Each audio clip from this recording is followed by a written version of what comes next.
ഈശോയായ. ഇപ്പോൾ മണ്ഡലകാലം ആരംഭിച്ചിരിക്കുകയാണ്. വളരെ കാലം മുമ്പ് ഈ മണ്ഡലകാലം എന്നുള്ളൊരു വലിയ വാർത്താ പ്രാധാന്യമുള്ള വിഷയമായിരുന്നില്ല.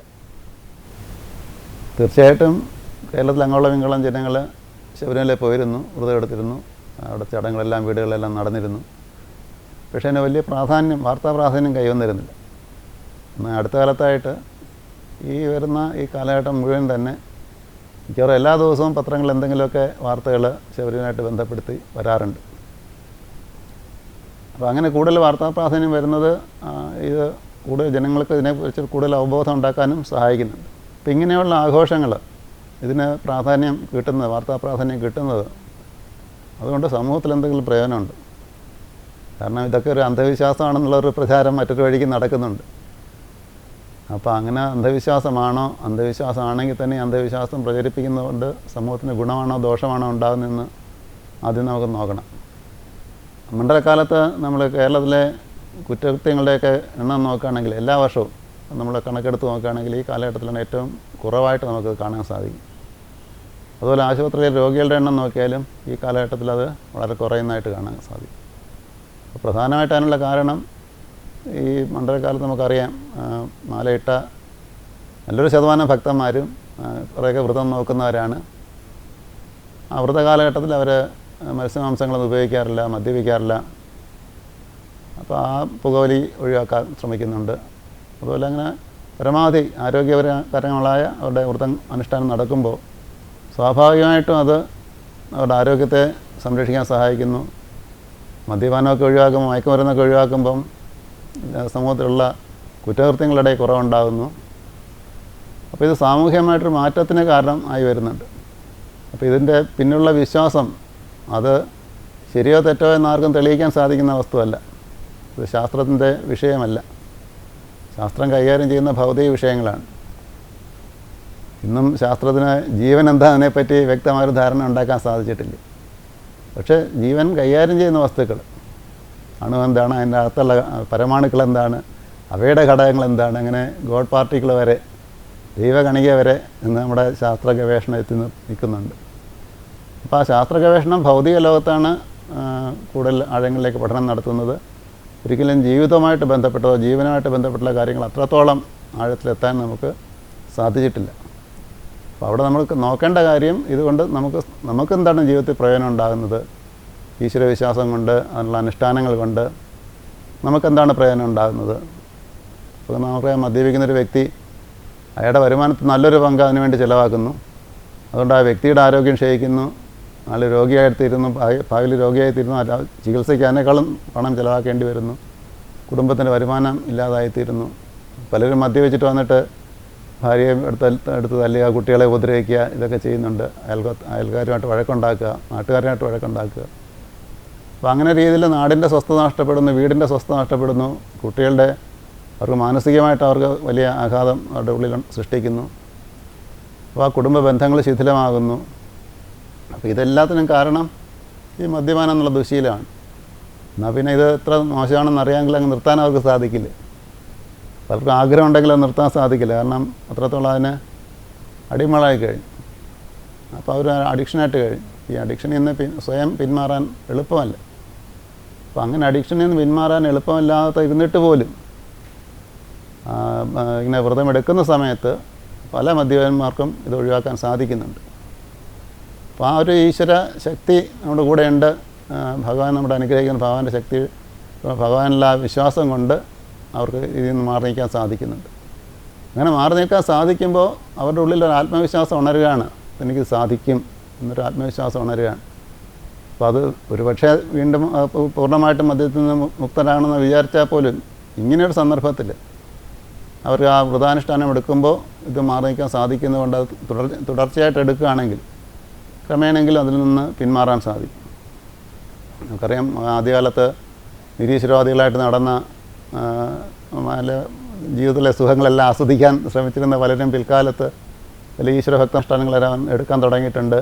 അപ്പോൾ അതിലേക്ക് അവരെ സഹായിച്ചത്, ഒരു ധാർമ്മികമായ ജീവിതം നയിക്കാൻ സഹായിച്ചത് ഈ വ്രതാനുഷ്ഠാനങ്ങളിൽ കൂടി കിട്ടിയൊരു മനോബലമാണ്. ആ മനോബലം നമ്മളിൽ തന്നെ ഉണർത്തിയെടുക്കാൻ പരസഹായമൊന്നും ഇല്ലാതെ മരുന്നൊന്നും കൂടാതെ തന്നെ ഉണർത്തിയെടുക്കാൻ ഈ മണ്ഡലകാലങ്ങളൊക്കെ നമ്മളെ സഹായിക്കുന്നുണ്ട്. അപ്പോൾ നമുക്ക് തന്നെ അറിയാം, അങ്ങനെ ആ ഒരു മാറ്റം കുടുംബത്തിൽ സംഭവിക്കുകയാണെങ്കിൽ ദിവസവും മദ്യപിച്ച് വരുന്ന ഭർത്താവ് അല്ലെങ്കിൽ അച്ഛൻ ആ മദ്യപാനം ഉപേക്ഷിക്കുന്നതും വളരെ സ്നേഹനിധിയായിട്ട് മാറുന്നത് കാണുമ്പോൾ സാധാരണത്തിൽ പിതാവിനോട് അല്ലെ ഭർത്താവിനോട് തോന്നുന്ന വെറുപ്പ് വീണ്ടും ആ സ്നേഹമായിട്ട് മാറുന്നു. അതിന് കാരണമായി തീർന്നത് ഈശ്വരഭക്തിയാണെന്നുള്ള ആ അവബോധം കുട്ടികളിൽ നല്ല സംസ്കാരം ഉണ്ടാക്കാൻ സഹായിക്കും. അപ്പോൾ ഇത് നമ്മളിൽ മാത്രമല്ല മാറ്റം ഉണ്ടാക്കുന്നത്, നമ്മളിൽ കൂടി സമൂഹത്തിൽ മാത്രമല്ല, കുടുംബത്തിൽ മാത്രമല്ല, അടുത്ത തലമുറയിലും ഒരു ശരിയായ ധാർമ്മികമായൊരു മാറ്റം കൊണ്ടുവരാൻ ഇത് നമ്മളെ സഹായിക്കും. അപ്പോൾ ഈ ഈശ്വരവിശ്വാസം അന്ധവിശ്വാസമാണോ അല്ല എന്ന് ഗവേഷണം നടത്തുന്നതിനേക്കാൾ നല്ലത് അതുകൊണ്ടുള്ള സാമൂഹ്യമായ പ്രയോജനങ്ങൾ നോക്കുകയാണെങ്കിൽ, നമ്മുടെ ജീവിതത്തിലുണ്ടാകുന്ന മാറ്റങ്ങൾ നോക്കുകയാണെങ്കിൽ തീർച്ചയായിട്ടും ഇതൊക്കെ നമ്മൾ വേണ്ട പ്രചാരം കൊടുക്കേണ്ടത് ആവശ്യമാണ്. ഇതിനെക്കുറിച്ച് അവബോധം ഉണ്ടാകേണ്ടത് ആവശ്യമാണ്. പക്ഷേ ഇതിനെ നമ്മളൊരു പേരിന് വേണ്ടി മാത്രം ഇന്ന് മാലയിട്ട് നാളെ ശബരിമല ചവിട്ടി തിരിച്ചു വരുന്ന അങ്ങനെയുള്ള ഒരു ശബരിമല പോയി എന്ന് വരുത്തുക, അങ്ങനെ ഉള്ള പ്രകടനമായി മാറരുത്. അത് പ്രകടനമല്ല, അത് ആത്മാർത്ഥമായിട്ട് വ്രതമെടുത്ത് നമ്മൾ ഈ കാലഘട്ടം നീങ്ങാൻ ശ്രമിക്കുകയാണെങ്കിൽ അത് നമ്മുടെ ജീവിതത്തിൽ വലിയ മാറ്റം കൊണ്ടുവരും, സമൂഹത്തിൽ ആ മാറ്റം കൊണ്ടുവരും. അപ്പോൾ ഇതിനെയൊക്കെ നമ്മൾ തീർച്ചയായിട്ടും പ്രോത്സാഹിപ്പിക്കേണ്ടതാണ്. ഈ മണ്ഡലകാലം കേരളം മുഴുവൻ ശരണമയ്യപ്പ മന്ത്രം മുഴങ്ങുന്ന സമയമാണ്. നമ്മൾ ഈ കേരളത്തിലെ മാത്രമല്ല, ലോകത്തിൽ നിന്ന് എല്ലാ ഭാഗത്തു നിന്നും തന്നെ ശബരിമല ഇന്നൊരു അന്തർദേശീയ അന്താരാഷ്ട്ര തീർത്ഥാടന കേന്ദ്രമായി മാറിക്കഴിഞ്ഞിട്ടുണ്ട്. അവിടുത്തെ എല്ലാ ഭാഗത്തു നിന്നും ഭക്തജനങ്ങൾ ഒഴുകിയെത്തുന്നു. ലോകത്തിൻ്റെ പല ഭാഗത്തും അയ്യപ്പ ക്ഷേത്രങ്ങൾ ഉയർന്നു വരുന്നു. ഈ അടുത്ത കാലത്ത് നമ്മൾ ശബരിമല ശ്രീ അയ്യപ്പൻ ക്ഷേത്രം എന്ന രീതിയിൽ തന്നെ ഔദ്യോഗികമായിട്ട് അതിൻ്റെ പേര് മാറ്റിയിട്ടുണ്ട്. നേരത്തെ നമ്മൾ അറിഞ്ഞിരുന്നത് പലപ്പോഴും ശബരിമല ശ്രീ ധർമ്മശാസ്താവെന്നാണ്. അപ്പോൾ ഈ പേര് മാറ്റം എന്തിനായിരുന്നു? അവിടെ ശാസ്താവാണോ അയ്യപ്പനാണോ, എന്താ ഇത് തമ്മിലുള്ള വ്യത്യാസം? ഇതിനെക്കുറിച്ച് സാമാന്യമായിട്ട് നമ്മൾ മനസ്സിലാക്കിയിരിക്കുന്നത് നല്ലതാണ്. നമ്മൾ സ്വാമിയെ ശരണം അയ്യപ്പ എന്നൊക്കെ മന്ത്രം ജപിക്കുന്നു, ശബരിമല ധർമ്മശാസ്താവെന്ന് നമ്മൾ വിളിക്കുന്നു, ശാസ്താവിൻ്റെ മന്ത്രങ്ങൾ ചൊല്ലുന്നു. അപ്പോൾ ഇത് രണ്ടും കൂടെ നമുക്കൊരു ചിന്താക്കുഴപ്പം ഉണ്ടാകാൻ വഴിയുണ്ട്. വാസ്തവത്തിൽ ശബരിമലയിലെ ആരാധന എന്നാണ് ആരംഭിച്ചത് എന്നുള്ളത് നമുക്ക് വ്യക്തമായ രേഖകളൊന്നുമില്ല. വളരെ പ്രാചീന കാലം തൊട്ട് തന്നെ അവിടെ ഒരു ആരാധന കേന്ദ്രമായിരുന്നു. വനവാസികൾ പോലും അവിടെ ആരാധന നടത്തിയിരുന്നു. പിന്നീട് പന്തളദേശത്ത് പന്തള രാജാവിൻ്റെ അധീനതയിൽ വന്നേ പിന്നീടാണ് പന്തളദേശത്തു നിന്നുള്ള മണികണ്ഠൻ്റെ ഒരു ആവിർഭാവത്തോടു കൂടി അദ്ദേഹം അവിടെ ജീവിച്ചിരുന്ന രാജകുമാരനായിരുന്നു. അദ്ദേഹത്തിന് എടുത്തു വളർത്തിയെന്നുള്ള കഥയുണ്ട്. അല്ല, കൊട്ടാരത്തിലെ അംഗമായിരുന്നു എന്നുള്ള കഥയുമുണ്ട്.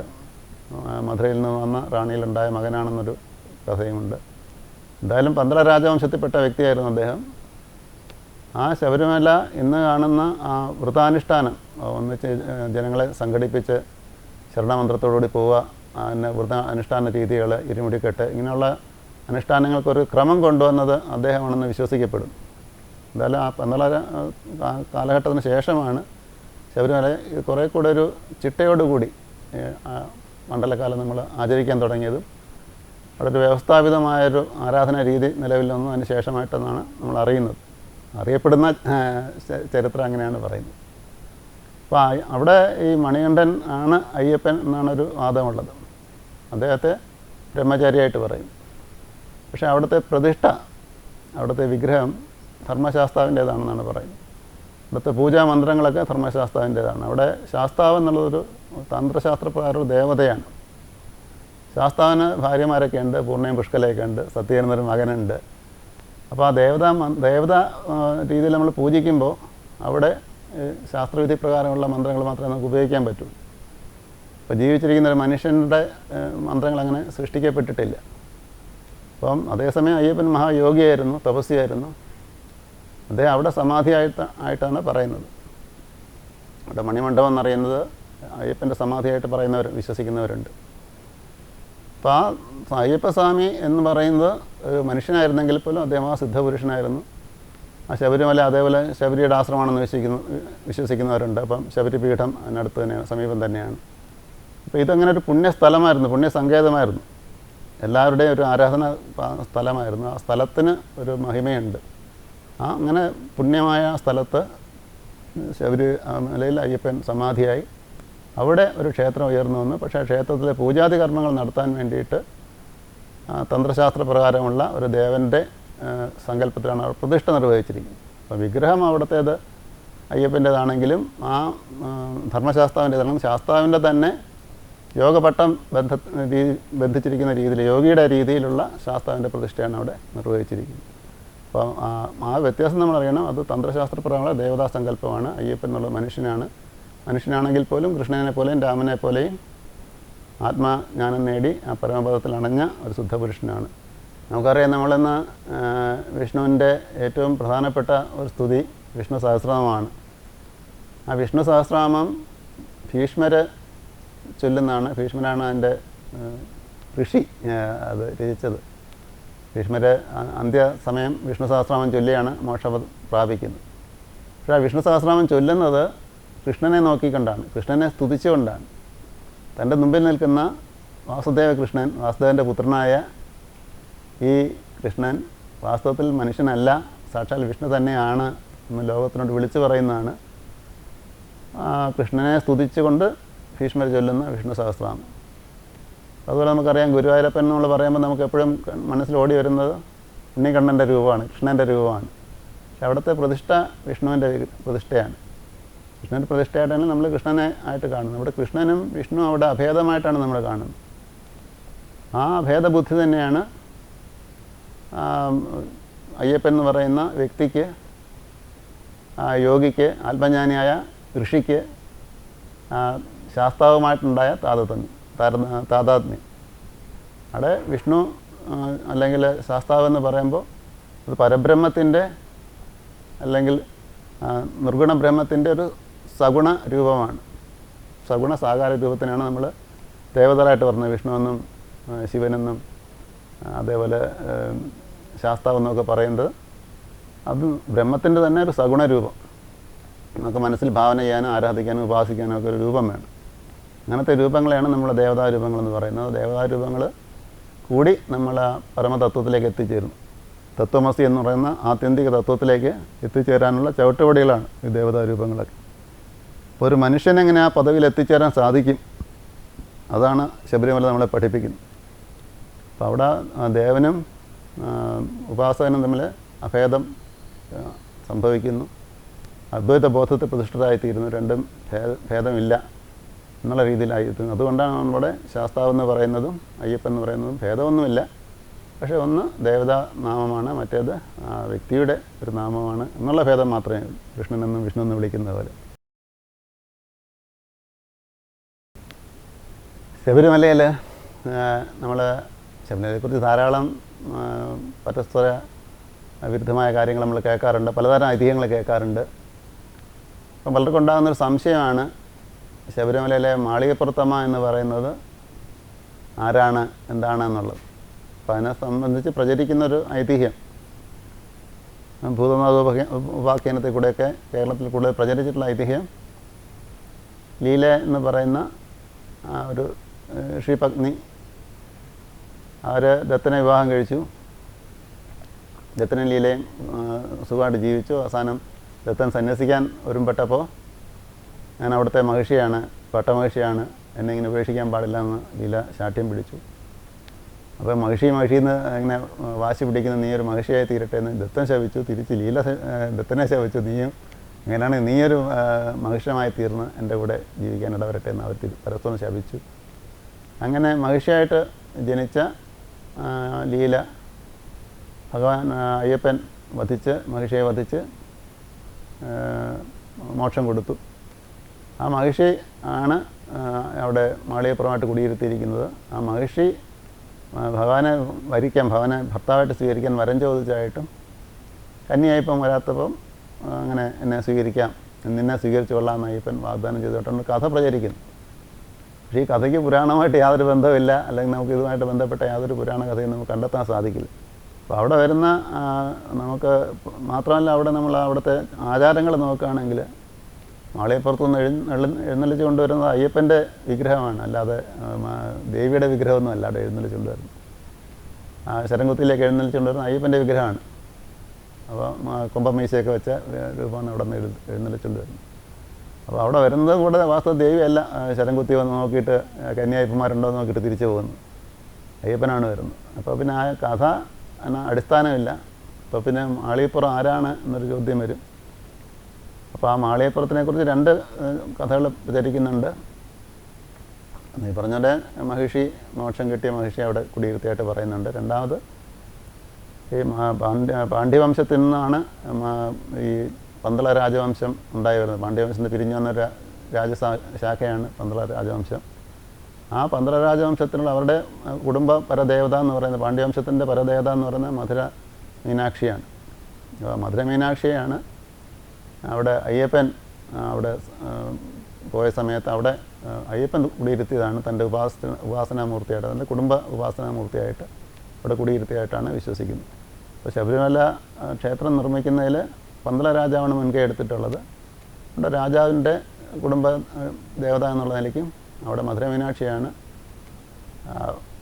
പരദേവതയായിട്ട് അവിടെ തൻ്റെ പരദേവതയായിട്ട് അവിടെ മാളികപ്പുറം എന്നുള്ള രീതിയിൽ പ്രതിഷ്ഠിച്ചിരിക്കുന്നതെന്ന് പറയും. അപ്പോൾ അതിനൊരു സാധ്യതയുള്ളത് മാളികപ്പുറത്ത് അമ്മ എന്നാണ് നമ്മൾ വിളിക്കുന്നത്. അപ്പോൾ ആ മാതൃഭാവത്തിൽ ആണ് അവിടെ ദേവിയെ പ്രതിഷ്ഠിച്ചിരിക്കുന്നത്. അപ്പോൾ ലീലയെക്കുറിച്ച് പറയുന്ന അവിടെ നേരത്തെ തന്നെ മലനടയിൽ ഭഗവതി എന്നൊരു പ്രതിഷ്ഠയുണ്ട് അവിടെ. അതിന് മഹിഷിയുടെ സങ്കല്പത്തിൽ അതാണ് മഹിഷി മലനടയിൽ ഭഗവതിയായിട്ട് അവിടെ കുടിയിരുത്തിയിരിക്കുന്നു. നമ്മൾ പല ക്ഷേത്രങ്ങളൊക്കെ യക്ഷിയുടെയും മറ്റും പ്രതിഷ്ഠകൾ കാണാറുണ്ട്. അപ്പോൾ അതുപോലെ മഹിഷി അവിടെ കുടിയിരുത്തിയിരിക്കുന്നത് മലനടയിൽ ഭഗവതിയായിട്ടാണെന്നും വിശ്വസിക്കുന്നവരുണ്ട്. ഇതൊക്കെ വിശ്വാസങ്ങളും ഐതിഹ്യങ്ങളും മാത്രമാണ്. വാസ്തവത്തിൽ നമ്മളെ സംബന്ധിച്ചോളം അവിടെ പറഞ്ഞല്ലോ നമ്മുടെ പരമായ തത്വം ഭാരതീയ ദർശനം അനുസരിച്ചിട്ട് പ്രകൃതി പുരുഷ സംയോഗമാണ് മോക്ഷപദവിയിലേക്കുള്ള വഴിയായിട്ട് പറയുന്നു. അപ്പോൾ അവിടെ പുരുഷന് ഒരു സങ്കല്പം കൊടുക്കുമ്പോൾ, ദേവതാ സങ്കല്പം കൊടുക്കുമ്പോൾ, ശാസ്താവായിട്ടോ അയ്യപ്പനായിട്ടോ ഒരു സങ്കല്പം കൊടുക്കുമ്പോൾ അവിടെ പ്രകൃതിയുടെയും കൂടെ സാന്നിധ്യം ആവശ്യമാണ്. ആ പ്രകൃതിയുടെ രൂപമായിട്ടാണ് അവിടെ നമ്മൾ ദേവിയെ സങ്കല്പിച്ചിരിക്കുന്നത്. അപ്പോൾ ആ ദേവിയും കൂടെ വരുമ്പോൾ മാത്രമേ അത് പൂർണ്ണത ആയിത്തീരുന്നുള്ളൂ. നമുക്കറിയാം ചെങ്ങന്നൂർ ഭഗവതിയൊക്കെ നമുക്ക് വളരെ പേര് കേട്ടിട്ടുള്ള ദേവതാ നാമങ്ങളാണ്. അത് വാസ്തവത്തിൽ അവിടെ ശിവക്ഷേത്രമാണുള്ളത്. ശിവനാണ് അവിടുത്തെ മുഖ്യ പ്രതിഷ്ഠ. പക്ഷേ അവിടെ ദേവിക്കാണ് പ്രാധാന്യം കൈവന്നിരിക്കുന്നത്. കാരണം ദേവിയുടെയും ശിവൻ്റെയും കൂടെ സാന്നിധ്യത്തിൽ ദേവിയാണ് കൂടുതൽ ലൗകികമായ നമ്മുടെ ആവശ്യങ്ങൾ, ഒരു അമ്മ എങ്ങനെയാണോ കുഞ്ഞുങ്ങളെ സംരക്ഷിക്കുന്നത്, കുഞ്ഞുങ്ങളെ എല്ലാ ആവശ്യങ്ങളും നോക്കി വളർത്തുന്നത്, അതേപോലെ ലോകത്തിൽ നമ്മുടെയൊക്കെ ഭൗതികമായ ആഗ്രഹങ്ങൾ അഭിലാഷങ്ങൾ നിറവേറ്റാനും അല്പം നമ്മളെ മോക്ഷത്തിലേക്ക് കൈപിടിച്ച് നയിക്കാനും ദേവിയാണ് ഇപ്പോഴും കൂടുതൽ കാരുണ്യം കാണിക്കുന്നത്. അതുകൊണ്ട് ധാരാളം മഹാക്ഷേത്രങ്ങൾ നമ്മൾ നോക്കുകയാണെങ്കിൽ അവിടെയൊക്കെ ശിവന അവിടെ പ്രധാന പ്രതിഷ്ഠയാണെങ്കിൽ പോലും അവിടെ കൂടുതൽ പൂജിക്കപ്പെടുന്നതും കൂടുതൽ അറിയപ്പെടുന്നതും ദേവിയുടെ പ്രതിഷ്ഠയ്ക്കാണ്. അപ്പോൾ അതേപോലെ മാളികപ്പുറത്തും എന്ന് പറയുമ്പോഴും ഇത് പ്രകൃതിയുടെ അധീശയായിട്ടുള്ള ദേവിയുടെ ഒരു പ്രതിഷ്ഠയായിട്ട് നമ്മൾ മനസ്സിലാക്കണം. അപ്പോൾ നമ്മൾ അമ്മയെപ്പോലെ തന്നെ ദേവിയെ നമ്മൾ ജഗന്മാതാവായിട്ട് കാണുന്നത്. കാരണം പാർവതി പരമേശ്വരന്മാരെ ലോകത്തിൻ്റെ പിതാക്കന്മാരായിട്ട് ആണ് കണക്കുന്നത്, മാതാപിതാക്കന്മാരായിട്ടാണ് നമ്മൾ കണക്കാക്കുന്നത്. അപ്പോൾ ആ പാർവതി പരമേശ്വരന്മാരുടെ സാന്നിധ്യം പോലെ ആ ശിവതത്വമായിട്ട് അവിടെ അയ്യപ്പൻ എന്ന് പറയുമ്പോൾ നമ്മളവിടെ നേരത്തെ പറഞ്ഞല്ലോ തത്വമസി അല്ലെ അഹം ബ്രഹ്മാസ്മി എന്ന് പറയുന്ന പോലെ ആ നിർഗുണ പരബ്രഹ്മ സ്വരൂപനായിട്ടാണ് അവിടെ അയ്യപ്പനെ പറയുന്നത്. അവിടെ യോഗിയായിട്ടാണ് പറയുന്നത്. എല്ലാമായിട്ടും നിസ്സംഗനായിട്ട് ലോകത്തിൽ നിന്ന് എല്ലാം വേർപെട്ട് നിൽക്കുന്നു. അവിടെ മോക്ഷം മാത്രമാണ് അവിടെ നമുക്ക് ലഭിക്കുക. പക്ഷേ ഒരു ലൗകികമായിട്ട് ജീവിക്കുന്ന ഒരു വ്യക്തിയെ സംബന്ധിച്ചോളം എല്ലാവരും മോക്ഷം ഇച്ഛിച്ച് മാത്രമല്ല ശബരിമലയിൽ പോകുന്നത്. അപ്പോൾ നമ്മുടെ ആഗ്രഹങ്ങളെല്ലാം പൂർത്തിയായിട്ടില്ല. നമ്മുടെ ജീവിതം അതിൻ്റെ പൂർണ്ണതയിലെത്തണമെങ്കിൽ കുറേയെങ്കിലും വാസനകൾ ക്ഷയിക്കണം, കുറേയെങ്കിലും അനുഭവിച്ച് തന്നെ തീരണം. ഒന്നും അനുഭവിക്കാതെ എല്ലാവർക്കും വൈരാഗികളായി തീരാൻ സാധിക്കില്ല. അപ്പം അങ്ങനെയുള്ളവർക്ക് തീർച്ചയായിട്ടും അവിടെ ദേവിയുടെ സാന്നിധ്യം ആവശ്യമാണ്. ആ ദേവിയുടെ സാന്നിധ്യമാണ് നമ്മൾ മാളികപ്പുറത്ത് നമ്മൾ കാണുന്നത്.